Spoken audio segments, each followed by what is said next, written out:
जय श्री कृष्णा, राधे राधे। कैसे हैं आप सब? आई होप आप अच्छे ही होंगे और आपकी पढ़ाई भी बहुत अच्छी चल रही होगी। तो देखिए, अगर आप फर्स्ट ग्रेड और सेकंड ग्रेड की तैयारी कर रहे हैं तो ये वीडियो आपके लिए बहुत ही इम्पोर्टेंट है और आप इस वीडियो को बिल्कुल भी स्किप मत कीजिएगा। इससे पहले भी मैंने वीडियो अपलोड किए हैं, तो हमारा राजस्थान के जो 4 पार्ट हैं पहले हो चुके हैं, तो आप इस वीडियो को देखने के बाद में उन वीडियो को भी देख लीजिए, ये आपके लिए बहुत महत्वपूर्ण है। तो चलिए शुरू करते हैं। आजादी से पूर्व सरकार का स्वरूप। तो आजादी से पूर्व सरकार का स्वरूप कैसा था? आजादी से पहले हमारा राजस्थान वर्तमान स्वरूप में नहीं था। यह मुख्यतः विभिन्न रियासतों में विभाजित था। ये रियासतें स्वतंत्र राज्य की तरह शासन संचालन करते थे। रियासतों के शासक अपने मंत्रियों एवं जागीरदारों की सहायता से शासन चलाते थे। शासक शक्ति का सर्वोच्च केंद्र राजा होता था। शासन का यह प्रकार राजशाही शासन कहलाता था। अब राजशाही शासन स्वरूप। तो राजस्थान की विभिन्न रियासतों में सिसोदिया, राठौड़, कछवा और चौहान आदि राजवंश थे। ये अलग अलग राज्य पे शासन करते थे, लेकिन शासन व्यवस्था सबकी एक थी। और इनकी जो केंद्रीय व्यवस्था थी, इसके पदाधिकारी थे राजा, मंत्री, बख्शी, खजांची और परगना। अब राजा क्या था? राजा राज्य की संपूर्ण शक्ति का सर्वोच्च केंद्र था। सामान्यतः राजा अपने सलाहकारों एवं मंत्री परिषद के सदस्यों की सहयोग से शासन संचालन करते थे। अब है मंत्री। राजा अपने शासन कार्य में सहायता हेतु मंत्रियों की नियुक्ति करते थे। मंत्री को दीवान कहते थे। तो क्या कहते थे मंत्री को? दीवान। राजा समय समय पर इनसे मंत्रणा करके राज्य कार्य की जटिल समस्याओं को सुलझाते थे। अब बख्शी। बख्शी क्या करते थे? बख्शी का काम था सेना को वेतन देना और सेना संबंधी कार्य उसको संभालना। खजांची आमदनी और खर्च के हिसाब को संतुलित रखना और बचत को सुरक्षित राजकोष में वृद्धि रखना करना खजांची का कार्य था। अब है परगना अधिकारी। तो परगना अधिकारी कौन थे? परगनों में राज्य विभाजित था और इसमें शांति व्यवस्था बनाए रखने की जिम्मेदारी परगना अधिकारी की थी। ग्राम, ये ग्राम क्या था? सबसे छोटी इकाई। किसकी? राज्य की सबसे छोटी इकाई थी और ग्राम का प्रशासन ग्राम पंचायतें करती थी। अब है जागीरदारी व्यवस्था। एक व्यवस्थित राज्य के लिए प्रशासनिक व्यवस्था अनिवार्य तत्व है।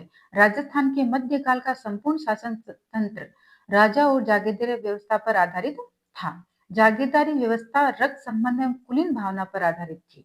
मतलब राजा है तो राजा के बाद में उसका बेटा ही राजा बनेगा। ये राजा की मृत्यु के बाद बड़ा पुत्र राजा बनता था। राजा अपने छोटे भाइयों को अपने जीवन यापन के लिए भूमि आवंटित करता था, मतलब बांटता था। भाई बंधु को दी गई इस भूमि का स्वामी जागीरदार कहलाता था। क्या कहलाता था? जागीरदार। जागीरदार का कार्य उस जागीर की सुरक्षा एवं शासन संचालन था। अब है जागीरदारी व्यवस्था का प्रारंभ। तो जागीरदारी व्यवस्था का प्रारंभ कब हुआ, इस संबंध में अब तक कोई निश्चित मत नहीं बन पाया है, लेकिन राजस्थान में इसका विकसित और स्पष्ट स्वरूप राजपूतों के शासनकाल में प्रारंभ हो गया था। राजस्थान भूभाग पर राजपूतों की विभिन्न शाखाओं ने अपने राज्य स्थापित किए, जो उनकी रियासतें कहलाई। अब जो राजपूतों ने अपने राज्य बनाए उनको रियासतें कहा जाने लगा। और रियासतों की सुरक्षा एवं शासन व्यवस्था के संचालन हेतु शासकों ने जागीर व्यवस्था प्रारंभ की। तो किसने शुरू की थी जागीर व्यवस्था? शासकों ने। राजस्थान में रक्त संबंध पर आधारित सगोत्रीय कुलीन व्यवस्था थी। राजा महत्वपूर्ण प्रशासनिक पदों पर जागीरदारों को नियुक्त करता था। राजा और जागीरदारों के संबंध स्वामी और सेवक के नहीं थे। किसके? स्वामी और सेवक के नहीं थे, बल्कि भाईचारे और सौहार्द के थे। ये प्रश्न बहुत इंपॉर्टेंट है। मध्यकालीन जागीरदारी व्यवस्था के परिवर्तन। मुगल काल में मुगलों की संधि के कारण शासकों की जागीरदारों पर निर्भरता कम हो गई। शासक मुगल मनसबदार बन गए और उन्हें मुगलों का संरक्षण प्राप्त हो गया। तो इसमें क्या था कि उन्हें जो उनकी जमीन थी उसके ऊपर पट्टे दिए जाते थे। अंग्रेजों का शासन। अंग्रेजी राज्य की स्थापना के साथ ही भारत प्रशासनिक दृष्टि से दो भागों में बट गया। कितने भागों में? दो। पहला तो ब्रिटिश भारत और दूसरा रियासती भारत। तो ब्रिटिश कालीन भारत केंद्र शासित प्रदेशों एवं 11 प्रांतों से बना था। सभी प्रांतों के अलग अलग गवर्नर थे, जो कि भारत के गवर्नर जनरल के प्रति उत्तरदायी थे। 1857 की क्रांति के बाद ईस्ट इंडिया कंपनी का शासन समाप्त हो गया। अब भारत के प्रशासन का सीधा नियंत्रण इंग्लैंड के ताज एवं संसद के नियंत्रण में आ गया।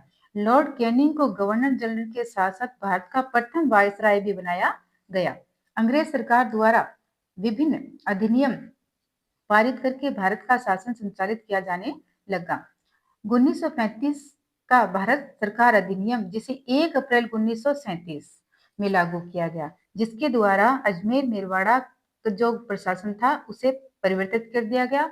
अब इसे विदेश एवं राजनीतिक विभाग के स्थान पर भारत सरकार के गृह विभाग के अंतर्गत लाया गया। गृह विभाग के अंतर्गत आने का प्रमुख प्रभाव यह हुआ कि इस क्षेत्र के सभी कानून संघीय कार्यपालिका द्वारा बनाए जाने लगे और न कि गवर्नर जनरल के द्वारा। देश की आजादी के बाद राजस्थान के एकीकरण की प्रक्रिया शुरू हुई। राजस्थान की प्रथम विधानसभा के लिए 1952 में चुनाव हुए। जो टीकाराम पालीवाल थे वो प्रथम निर्वाचित मुख्यमंत्री बने। अभी आपका पाठ हो गया पूरा। अब देखेंगे हम शब्दावली। जागीर पट्टा वह पत्र जिसमें शासक द्वारा प्रदान की गई जागीर का उल्लेख होता है। मनसबदारी मुगल काल में प्रचलित एक प्रशासनिक प्रणाली। निर्वाचित चुनाव हुआ। अब देखिए प्रश्न देखते हैं हम। सेना को वेतन देने तथा सेना संबंधी अन्य कार्यों की जिम्मेदारी किसकी होती थी? तो ये जिम्मेदारी बख्शी की होती थी। राजस्थान के प्रथम निर्वाचित मुख्यमंत्री कौन थे? तो टीकाराम पालीवाल। अब देखिए ये मिलान करना है, कौन सा स्तंभ किससे मिला हुआ है। ग्राम, तो ग्राम हमने पीछे पढ़ा है, ग्राम राज्य की सबसे छोटी इकाई होती थी। मनसबदारी मुगल कालीन प्रशासनिक व्यवस्था। जागीर पट्टा वह पत्र जिसमें शासक द्वारा प्रदान की गई जागीर का उल्लेख होता था, उसे कहते थे जागीर पट्टा। तो वीडियो आपको कैसा लगा कमेंट में जरूर बताइएगा, और ये वीडियोस आपके लिए बहुत ही इंपॉर्टेंट है, तो आप इनको लाइक शेयर जरूर कीजिएगा। मिलते हैं नेक्स्ट वीडियो में, तब तक के लिए धन्यवाद।